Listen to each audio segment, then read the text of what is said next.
Hi guys, Ollie here and welcome back to another video on the channel. Today you join me at Pontefract as we've got the Sky Bet Sunday series event going on today, which basically means all the racing is absolutely cracking. The prize money's been upped, we've got class 2, class 3 handicaps and even a listed race to top it off. I'm going to have 5, maybe 6 bets if we're lucky, and hopefully we can turn a profit.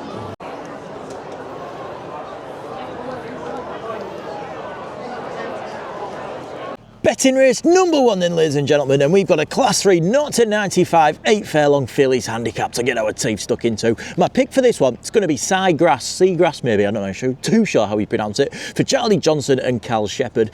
This filly anyway then, she was last seen at the Goodwood Festival in a much better race than this. She had a poor draw and the race itself was pretty falsely run in all honesty. It turned into a sprint, they went to dawdle and then, like you said, just went really quick. She held a position in this though, despite running very green after a 5-month break. I do think she'll take a step forward from this run, and a stiffer test around Pontefract, a dropping class should definitely suit. 2B Tandu runs in this race, she always sets a good pace in this, and I think there's definitely potential for Seagrass to improve off a mark of 81 which he runs off today.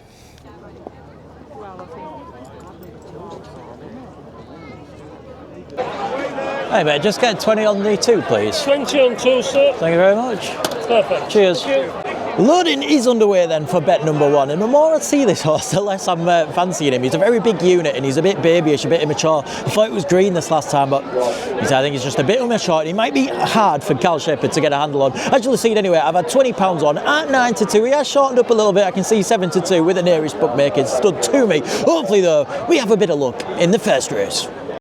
Into the final 3 furlongs and the business end of this race, and ladies and gentlemen, as expected, 2B Tan has taken them forward very nicely, but we've been getting stuck into this one ever since, well, probably about 4 furlongs halfway into this race. He's going to have to find a lot to come from the back of this field and win. I don't think it is. Luna Celeste looks to be taking this one as he goes past, or she goes past even 2B Tan at the front, and I don't think she's going to be reeled in.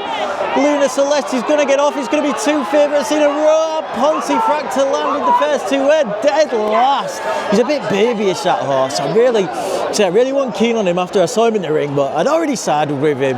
Oh well, we pick our chins up and we come back for bet number 2. Disappointment in the first bet of the day then, ladies and gentlemen, but we're going to pick our chins up and come back for race number 2, which is actually the feature race of the day. We've got the Flying Fillies Stakes. It's a 6 furlong listed race, and my pick for this one is going to be one of the standout 2-year-olds from last year, going by the name of Royal Fixation for Carl Beck and Sam James.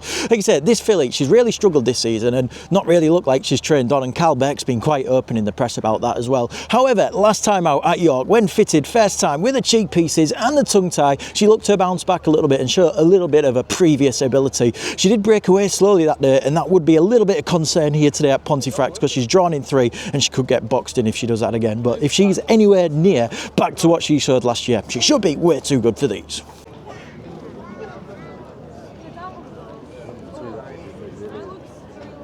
Loading underway then for the feature race today then, ladies and gentlemen. Like I said, a listed fillies over 6 furlongs. You can say Royal Fixation, I've had £10 each way on at 11 to 2. I'll put my bet on the screen for you so you can have a little look at that. Carl Beck and Sam James, I've already teamed up for a winner on this card, but it was in the first race, an odds-on favourite, a 2-year-old, what they do so well with. Hopefully, they've got Royal Fixation back and we can kickstart our day in the second race.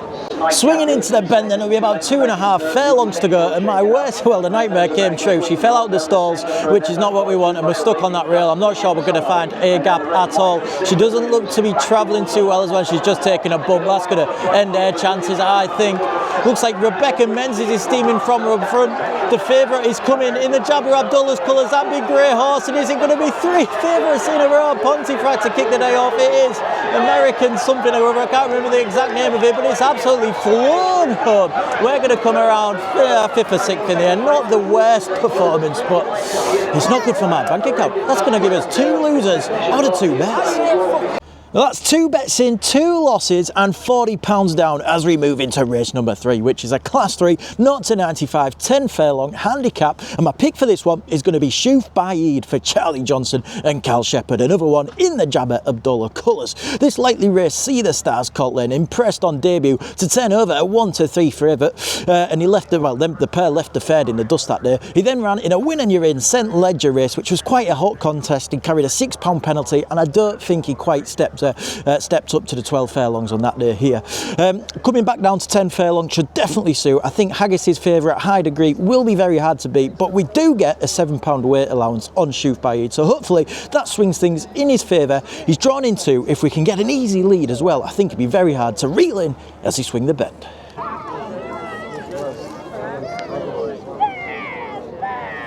Loading has nearly finished then in this one, and we seem to be drifting in the on-course bookies anyway. I was on £10 each way at 15-2, which literally 10 seconds ago looked like a very good price. It was like 5-1, 6-1 in the ring, but yeah, it's gone right out. Hopefully Jabber Abdullah can back up the last race with another win in this one. Fingers crossed, Shoof Baid gets a job done. Into the last 3 then, I think probably about 2.5 as they come into this band. We've travelled just behind the favourite on the rail, probably in about 3rd or 4th for most of this race. We took a nasty bump out of the stalls, which did seem to upset him a little bit. The favourites kicked from the front. We don't look to be finding anywhere near as much as they two, but hopefully we can cling on for third.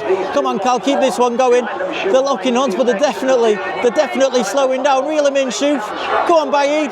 Got to keep on for third at least. Don't get chinned for 4th. Keep going, Cal. Push him onto the line. Push him onto the line. We need this third. We need this third. We're going to get some of our money back, I think, by the looks of it. He plods home for third. I took my guy completely off the winner. Yeah, it was the Haggis horse, High Degree, another favourite. That's 4 out of 4 favourites in the first 4 races at Pontefract. Another favourite bangs in at Pontefract that I just heard a bookie say they're absolutely taking a hammering, but unfortunately it's not from me. Shoof Baid though, he does stick on for third in fairness, and that gives us our first returns from the bookmakers and puts us just £35 down now. As we move into race number 4, we've got a class 2, 0 to 105, 5 furlong sprint. My pick for this one, it's going to be Vintage Clarets for the Fahies and Ethan Tyndall. This horse then, he did show signs last time out that he could be coming back to form after not winning in just over a year now. He goes well around sharper tracks and also goes well on stiff tracks. Pontefract ticks both of those boxes. He's never been out of the places when he's been on a mark of 85 or lower, which he runs off today,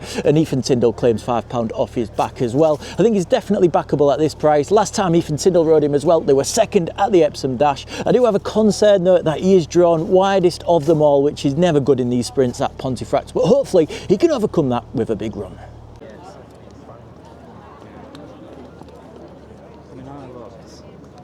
Hey mate, just get 10 each way on the 6, please. Thank you. Cheers, sir. Thank you. At the start then for the 4th, and I'm feeling lucky in this one. We need to get off the mark anyway. We're in the claret and blue colours. We've got £10 each way on at 10 to 1, and these bookies are teasing. It's out to 11 to 1. As I say it, 12 to 1. Definitely on the drift, but hopefully Ethan Tyndall can give us a winner. Into the turn, and we sort of missed the break. It was just sort of an average break, but from that rear stall, it's not good at all. We're going to have to find a lot as he swing the bend. Into the last 2 we come now. Straighten him up then, Ethan. Can you get this thing motoring, and can we get into a place at least? I'm not sure we can. It's going to be tough. No, we're falling. We're going to fall right out the back of the telly again. It could be dead last in this one. It's going to be another flavour by the looks of it. Fluorescence has hit the front. And it's going to be another favourites galore. We trod home for 5th in the end, which is no good. The market was right on that one. Drifted and lost. Didn't help from that stall. Anyway, we've got the lucky last next.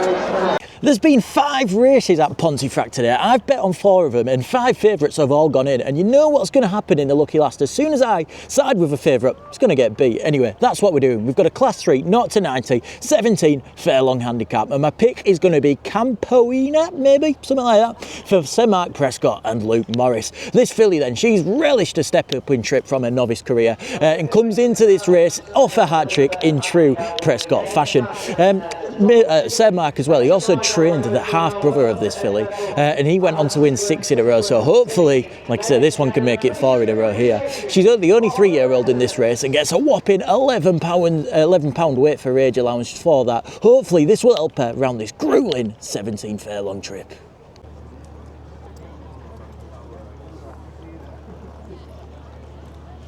Mate, I just got 30 on the 6, please.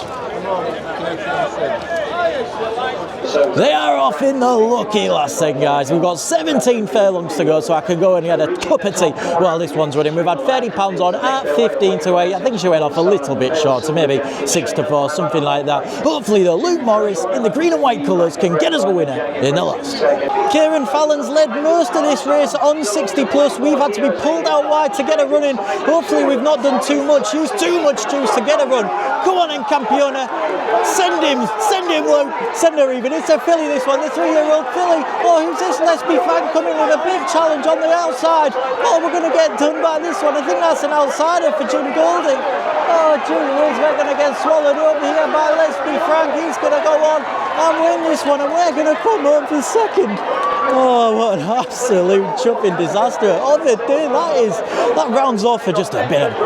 You know, I usually do well at Pontefract, but not to be today, and the only favourite I back is the only favourite that loses. Jiminy Crickets then, ladies and gentlemen, and that is an example of how to lose £85 on a Sunday evening. Not good at all. Campiona just really summed up the day. She travelled like the winner all the way through that race, and then Let's Be Frank came over the top and just did her in the last furlong. But hey ho, that is racing for you. They don't all go your way. If you would like to know who I'm backing in the future, I share all my tips for free. Link to that WhatsApp group is down below. Like and subscribe, and I'll see you guys on Wednesday for the Judgment.